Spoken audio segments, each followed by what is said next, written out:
में क्यों पड़ा है? आप जिन पदार्थों को प्राप्त करना चाहते हैं उन्हें प्राप्त करने का, उन्हें वश में करने का प्रण कीजिए। आप जिन गुणों को प्राप्त करना चाहते हैं उन्हें प्राप्त करने का दृढ़ संकल्प कीजिए। अपने मन की सारी शक्तियों को अपने उद्देश्य को लगा दीजिए। मन की तुच्छ इच्छाओं को दूर हटाकर अपने संपूर्ण विचारों को अपने लक्ष्य पर केंद्रित कीजिए। यदि आप ऐसा करेंगे तो निश्चित जाने कि आपकी मनोकामनाएं अवश्य पूरी होंगी।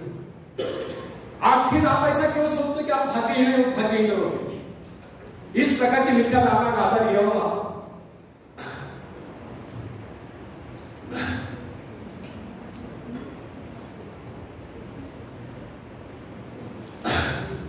इस प्रकार के आत्मविश्वास, दावड़ विश्वास आपको सफलता की ओर नहीं ले सकता। भय और संदेह के निराशापूर्ण विचार जीवन में जहर का काम करते हैं। वे जीवन की सजीवता, शक्ति, उत्साह सब कुछ नष्ट कर देते हैं। अतः सदा उन्हीं विचारों को मन में स्थान दे जो आपकी महत्वाकांक्षा और विश्वास के मित्र हो, शत्रु नहीं, ताकि उनके सहयोग से आप अपने सपनों को साकार कर सकें। जब मनुष्य उस ईश्वरीय शक्ति से अपना संबंध बना लेता है, वो शक्तिशाली, आत्मनिर्भर और विजेता ही बनता है। तब विश्व की सारी शक्तियां उसके पक्ष में सहायता देना चाहिए। ईश्वर ने कहा है अपने विश्वास के अनुसार ही तुम मन पाओगे। इस वाक्य को एक बार अनेक बार ईश्वर ने जोड़ा है। विश्वास और सत्ता, इन दो शब्दों की महत्ता सर्वोच्च पता है। ये दो शब्द जादू की तरह हृदय पर प्रभाव डालकर मनुष्य की शक्ति का विकास करते हैं। ईश्वर मनुष्य को विश्वास दिलाते थे कि वे केवल एक ही शर्त पर अपने कार्य कर सकते हैं, वह है विश्वास। बार बार मैं कहता हूं, जो मुझ पर विश्वास रखता है वो केवल मेरे जैसा कार्य नहीं, मुझसे भी बढ़कर महान कार्य कर सकेगा, क्योंकि मैं भी तो अपने परम पिता पर अटल विश्वास रखता हूं। यह उपदेश भी मसीहा अपने भक्तों को दिया करता है। विश्वास ही मनुष्य के जीवन में उज्जवल होती है। आप अपने आत्मविश्वास की कमी को प्रतिदिन आत्म सुझाव द्वारा दूर कर सकते हैं। आत्मनिरीक्षण के समय सदा अपने आप से दृढ़ शब्दों में अपने दिल की बात करो।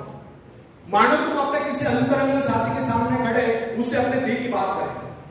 अपने आप से तुम ईश्वर की संतान, उसे तुम्हारा दुर्बल जीवन स्वीकार है। ईश्वर ने तुम्हें सफलता की निरूपण किया है और सफलता के लिए उसने कभी भी किसी को भी असफलता नहीं। तुम तो अपने जीवन की महत्वाकांक्षा को संदेश नष्ट कर जीवन के महान लक्ष्य को झूठा सिद्ध रहे। इतने उदास और निराश चेहरे से अपने मित्र के सामने जाते हैं, क्या तुम्हें लज्जा नहीं आती?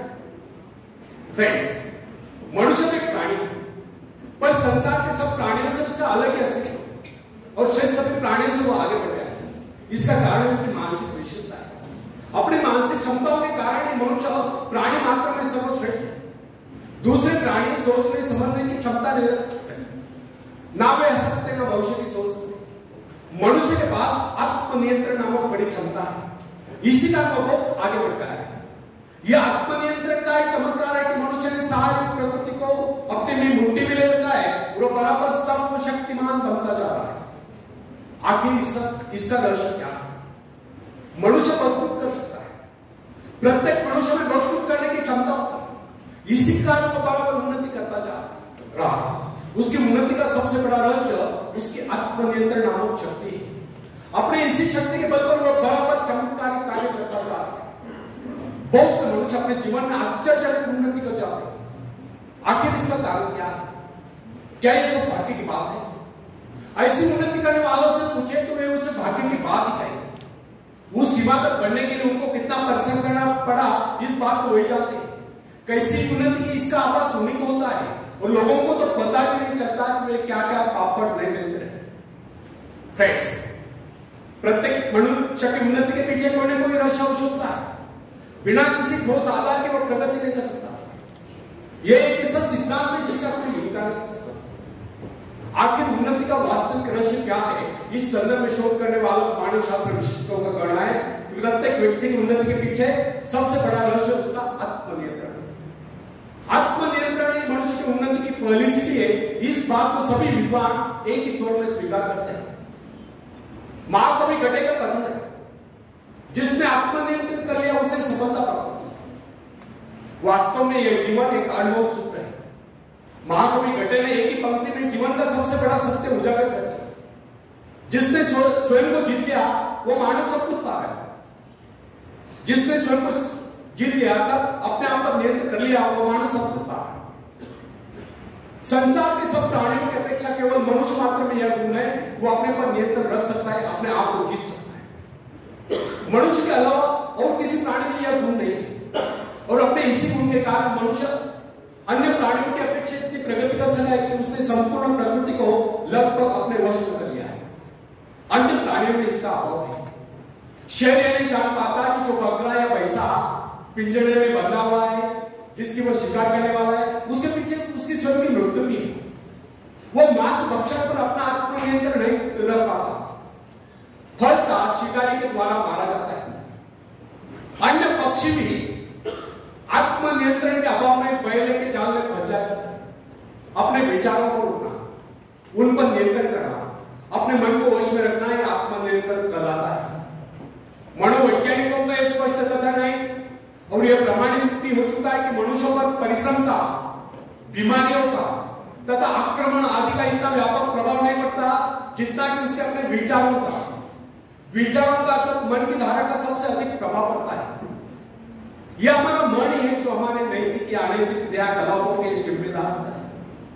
मन पर काबू पाना सबसे कठिन कार्य है।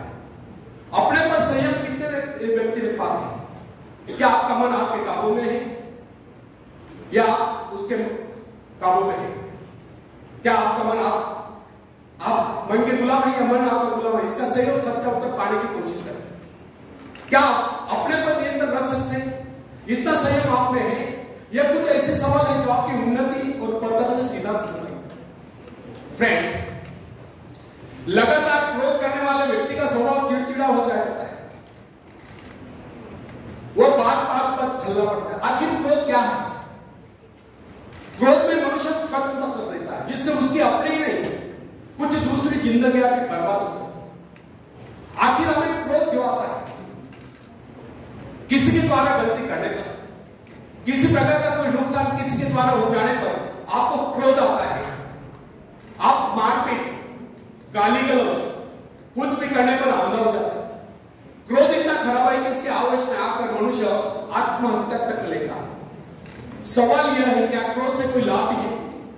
कोई नुकसान होता है? कोई बात हो गई, कोई चीज टूट गई तो क्या आपके क्रोध करने से वो ठीक हो जाएगा? क्रोध के द्वारा किसी भी प्रकार की क्षतिपूर्ति असंभव है। क्रोध के द्वारा आप अपना एक और नुकसान कर डालते हैं। अपनी शारीरिक मानसिक क्षति के साथ साथ आप अपनी आर्थिक और समय की हानि भी करते हैं। इसी आधार पर हर्बर्ट ने कहा है, वाद विवाद में शांति से काम लें। आवेश तीव्रता से छोटी सी बात भी अवगुण बन जाती है, तब सत्य भी अनैतिक हो जाता है। हर्बर्ट की बात कितनी सत्य है, इस पर आप विचार कर देखिए। मैंने अपने एक मित्र से पूछा, आप झगड़ों से किस तरह बचे रहते? तब उसका जवाब था, जब कभी कोई मुझ पर क्रोध दिखलाने लगता है तो मैं मौन साध लेता हूं और वो पागलों की तरह बड़बड़ाता रहता है। यह कितना बड़ा आत्मनियंत्रण है। जीवन में उन्नति करने के लिए सबसे पहले आत्मनियंत्रण सीखें। अपने मन को अपने वश में रखिए, उसे अपने वश में रखिए। यह प्रत्येक व्यक्ति की उन्नति का सफलता का रहस्य